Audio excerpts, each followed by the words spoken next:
Hello, and welcome to this Literacy Lunch and Lead session. My name is Nancy Dressel. I'm the president of Wisconsin Reads and thrilled to be hosting this session today. This series is designed to connect you with literacy leaders and support your continuous learning about implementation of the science of reading, systems, and structures. Please check that your microphone is muted and share a brief introduction of yourself in the chat. The chat will be monitored. Today, we're honored to have Dawn Brookhart with us, sharing a session titled Be This Year's Cinderella Story, the big dance of aligned board and school leadership to transform literacy outcomes. Dawn is an ed tech and science of literacy leader who enjoys building global, state, and local partnerships in implementation of science through the creation of scalable and sustainable system-based models. She currently serves as the Senior Director of National Client Engagement at AIM Institute for Learning and Research and consults as a thought partner. She has more than 20 years of instructional and administrative experience in public education. Her expertise in improving student outcomes is evidenced by a number of National Blue Ribbon School Awards. Dawn founded the Danville Area Reading and Dyslexia Academy, the first of its kind in public schools in the Commonwealth of Pennsylvania.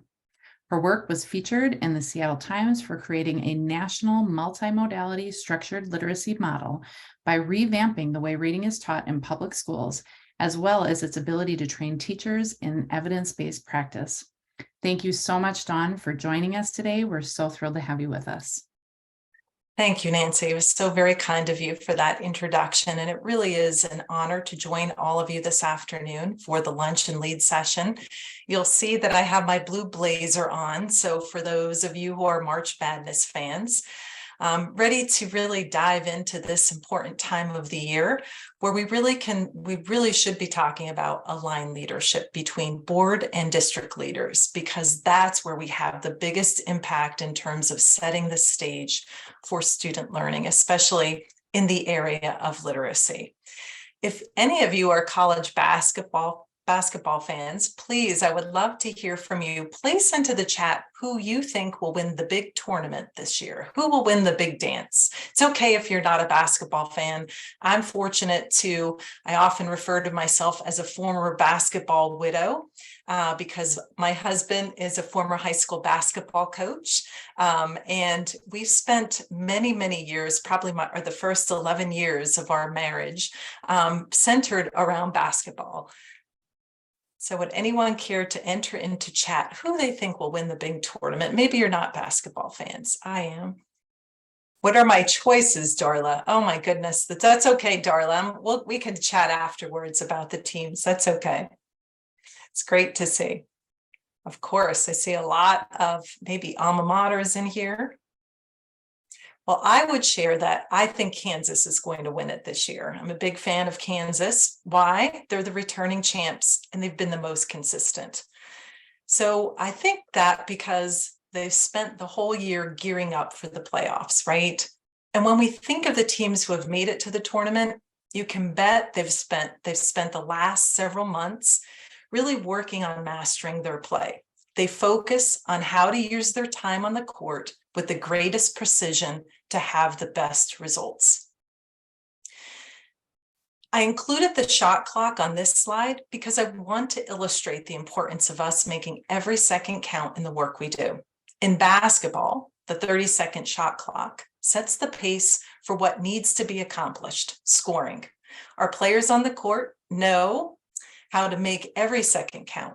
And as board directors or school leaders, I'd ask, do your players know how to make every second count? Have you approached your school year by putting the systems in place to make sure the time allocated for the year can be maximized for the best results from your teachers and students? Today's conversation is going to focus on one theme, time, and how board members and school leaders can use this time of the year to take advantage of one of the most valuable and limited resources in our schools. There are three main plays that we'll talk about and we'll focus on for this time of the year as it sets the stage for everything else we do during the school season. Number one, we're going to talk about establishing our priorities. This requires eliminating initiative overload. So I'm going to share some strategies for how to establish a laser-like focus on the priority initiatives, as well as alignment of these priorities, both as a board and as district and building leaders. And the second piece is the one that we often shortchanged as leaders. We might set goals, but sometimes we don't effectively allocate and plan for our resources. And the last topic is the one that we should take lessons from folks like Nolan Richardson, who's one of my favorites, former head basketball coach and Hall of Famer. He's known for his playing style. It's called 40 minutes of heck, if you've ever followed Nolan, and which that means in basketball, it's a full court press, pure intensity for 40 minutes. If we expect to be able to deliver effective instruction and intervention every day within the classroom, we must approach it from a coaching and training perspective. I'm sharing a graphic in this slide as an overall visual of how intricate our work is as leaders. It illustrates the importance of educators using research to practice models for high efficacy. The implementation driver framework is a model that we use at AIM Institute to guide schools as they engage in professional learning. Think of it as our playbook. The bottom part of the triangle identifies leadership as the key driver, each and every one of us on this webinar today. Our role as leaders within implementation science is to embrace the research and lead teachers through the change process by building a culture and climate that rests within belief systems of each individual striving to make the change.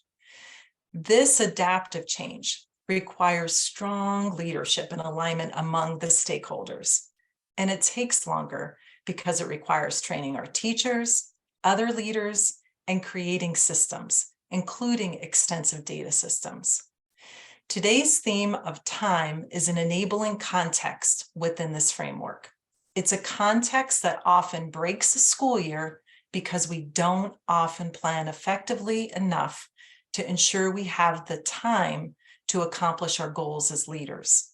Successful athletes are agile and adapt well to change.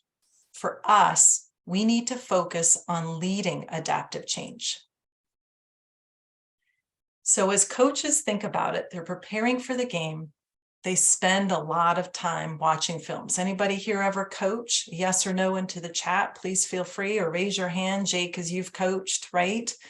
So we're always studying not only our own players, but the opponents to really understand the strengths and the weaknesses.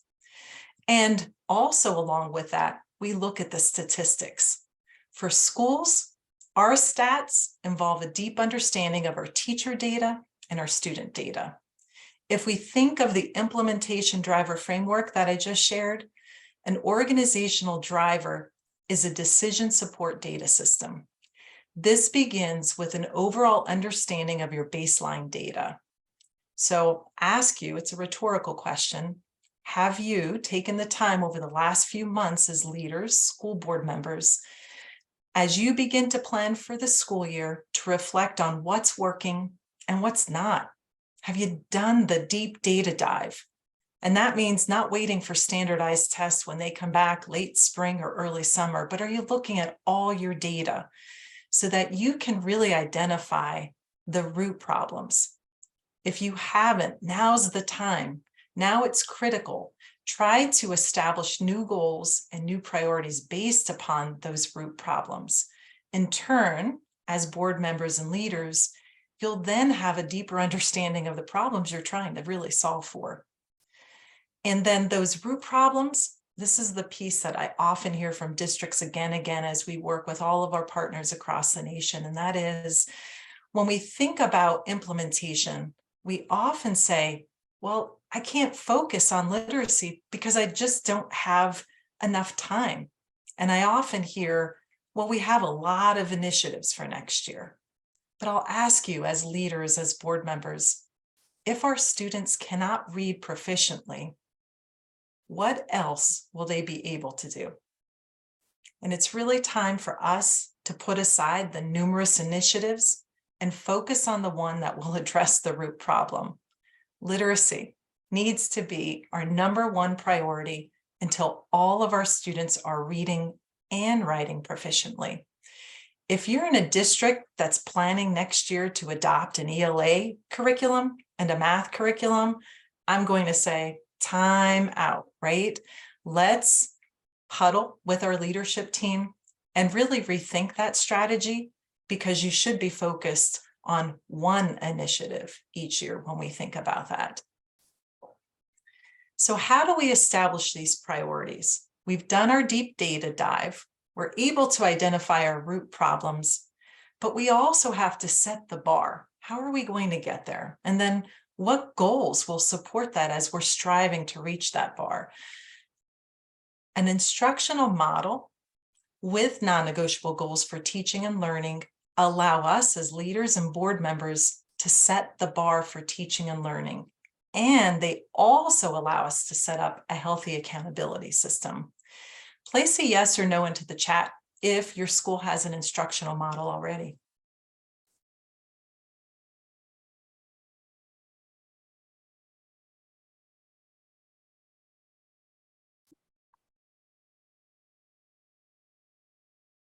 Oh, Michelle says yes, that's wonderful. It's a great start if you already have that. And if you don't, it's okay. I'm so glad you're able to join us today. And that is, so where do we begin? Well, #1, we're going to start with ensuring collaborative goal setting.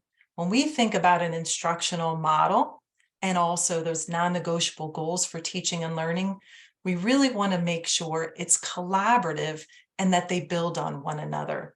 So our building goals, our building leaders, our MTSS leaders, they all should center around those district goals, right? They have to come from the district goals. And the principals really need to be planning very closely with their staffs in creating them. And then what's the baseline for creating them? Well, we know the root problems. So all of us work with standards in each of our states. So it might be a little bit different depending on what those look like. But they really, when we think about standards, they should be the floor of our learning. So what do I mean by the floor? I often say the minimum of what students should learn, right? They're skills. And I often hear this from parents. And I can remember, as a district leader, parents would say, I don't believe in the standards. And I would simply show them to them and say, which skill don't you want me to teach your child? And then when they start thinking about them as skills, they're like, oh, they're all important. Absolutely. Because those standards, when we set those as the minimum, the floor of our learning, it enables us to begin our start in establishing a common belief system that all students can learn and will be successful and grow towards achieving them. And remember, this is that critical piece for adaptive leadership. And then when we think of growth around those, we want to make sure that our instructional time is maximized, right, to achieve those standards, and that educators within the system focus on teaching those based on each student need. So when we think about that, then the instructional model, and we're laying it out for teaching and learning, can anyone share what an amazing basketball play looks like?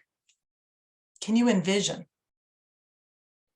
Does anyone want to unmute and share an amazing, what does a great basketball play look like?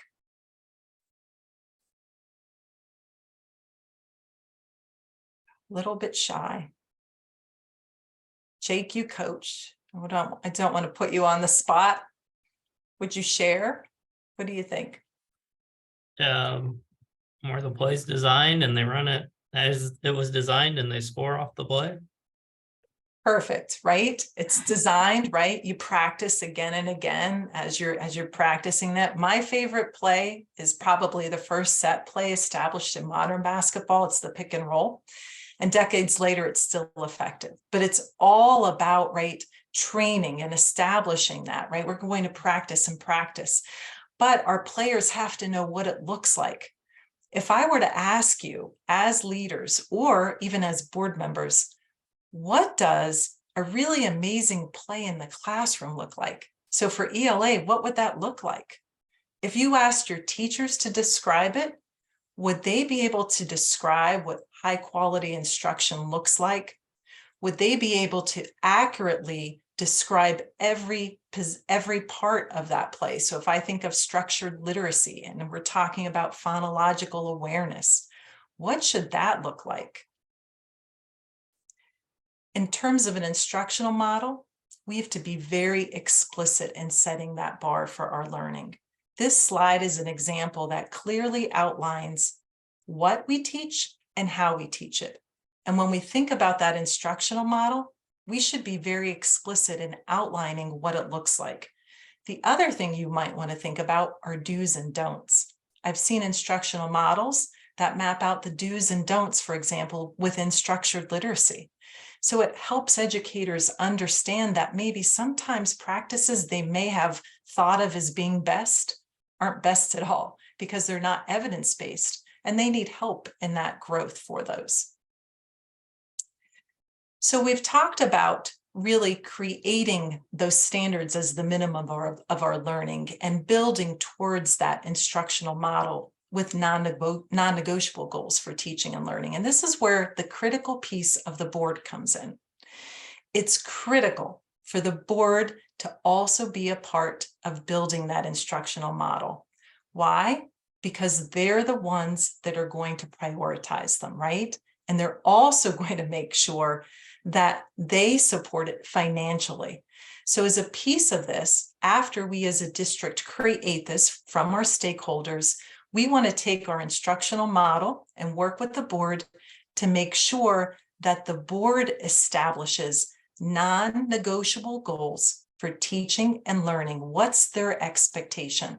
And these should be set annually with measurable goals around them and then adopted, because it allows, remember, to set that common belief system. Both philosophically, they support it, and then financially. And then the other piece of it. So how do we monitor it? And this is I've seen this in a lot of boardrooms, and it varies by district across the country, and they can get pretty heated. Well, as leaders, we need to really educate our board.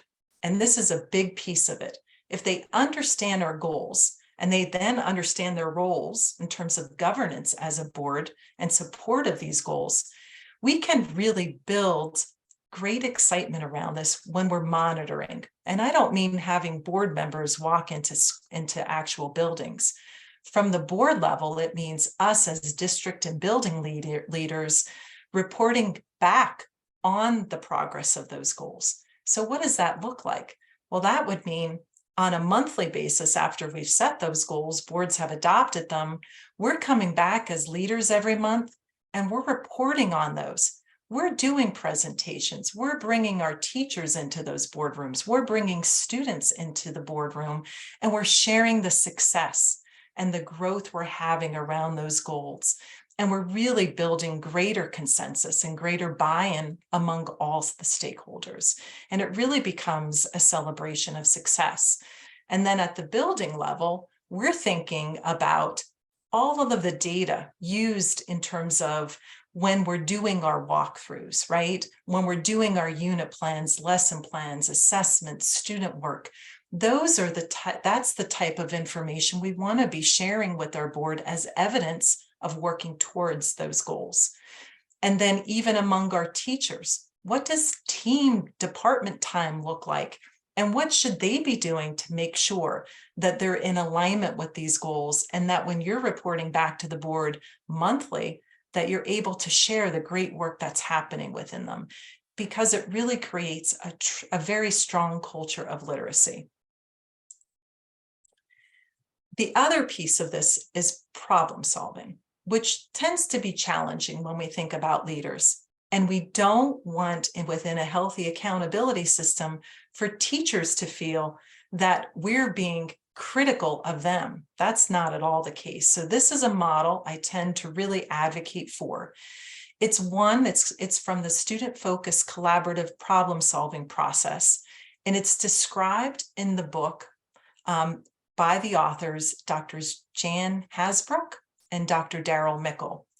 And it's really around an effective coaching model that they advocate for literacy coaches. If you haven't read the book, I highly, highly recommend it. It changed the way I think as an instructional leader. I realized that as a leader, I wasn't setting up my instructional coaches for success or my teachers for success, because I had this traditional approach of a teacher-focused approach instead of student-focused approach. And it found it very helpful in terms of really identifying the root causes within data. And then again, it's focused on what the students are doing. If I had more time, I'd love to go more into depth about it. But I'm just highlighting it today as an example. It's a very important element when we think about problem solving and how to get at the root problems within a healthy accountability system.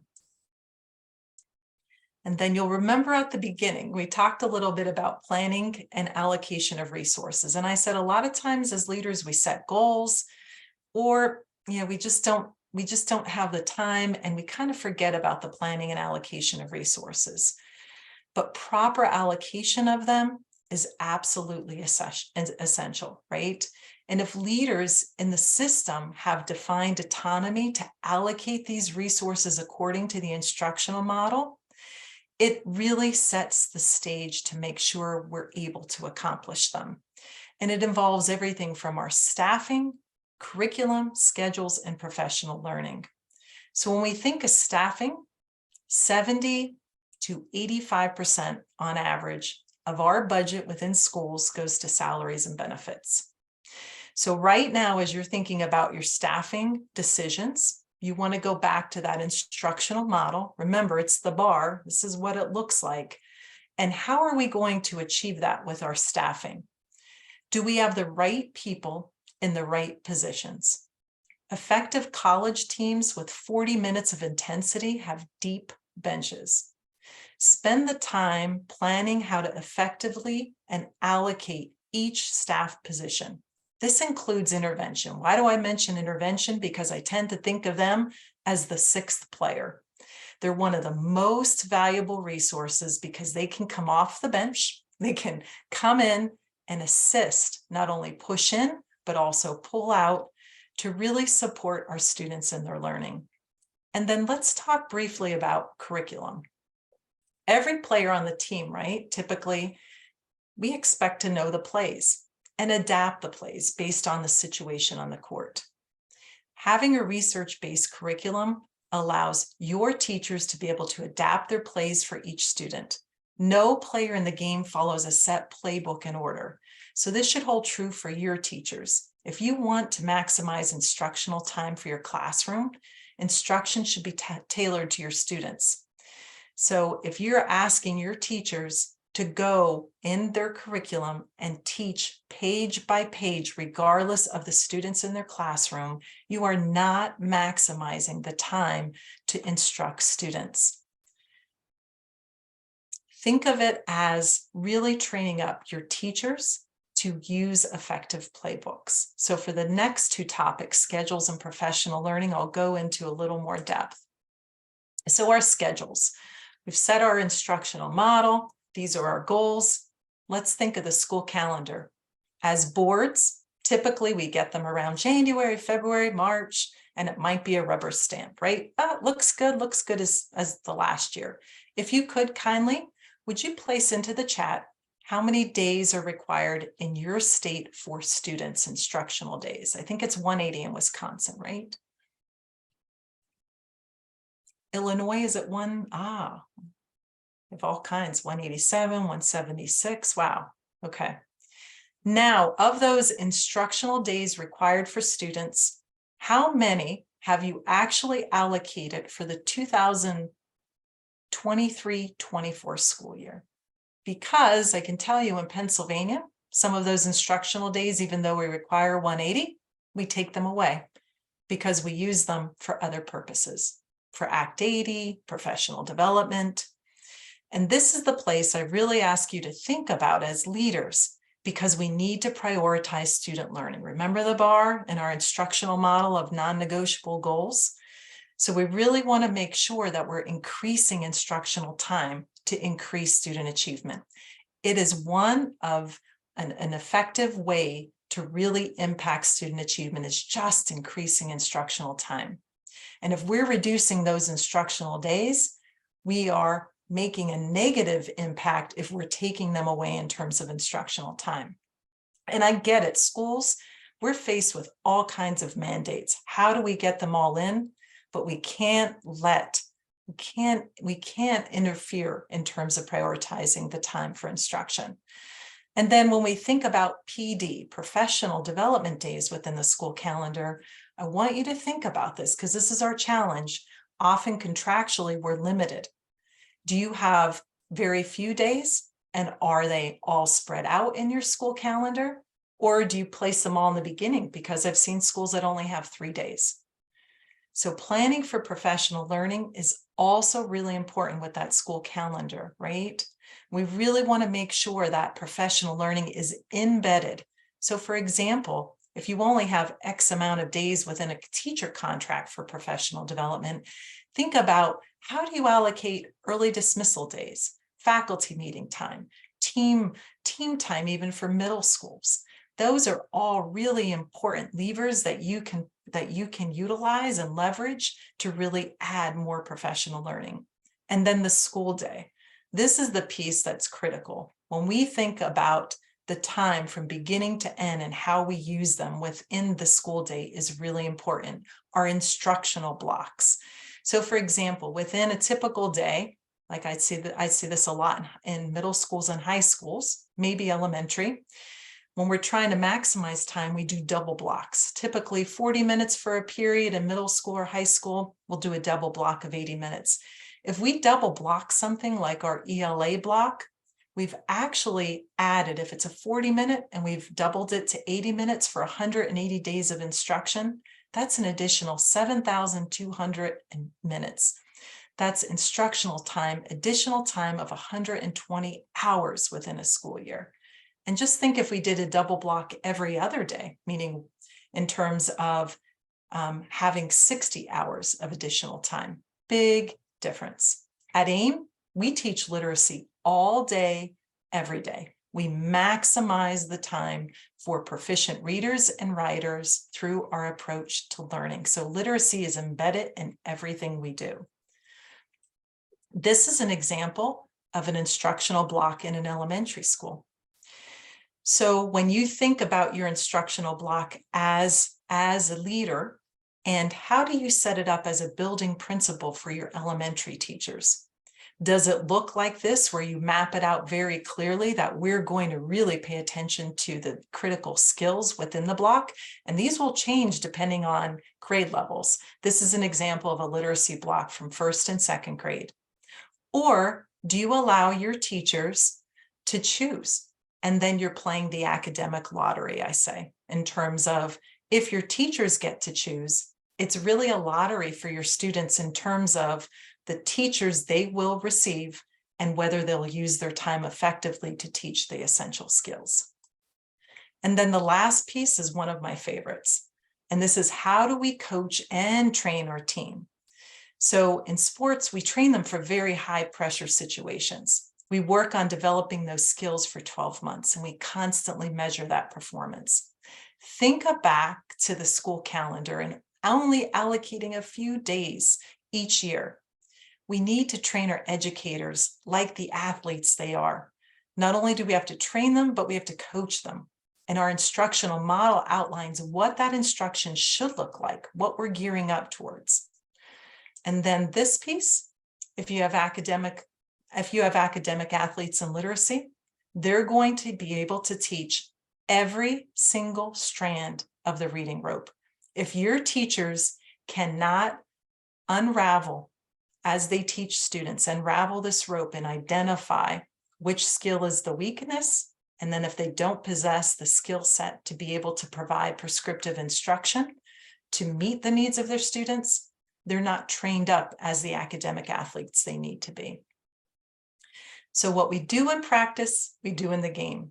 Professional learning, if you look on the left side of this, is a competency driver within an implementation science model.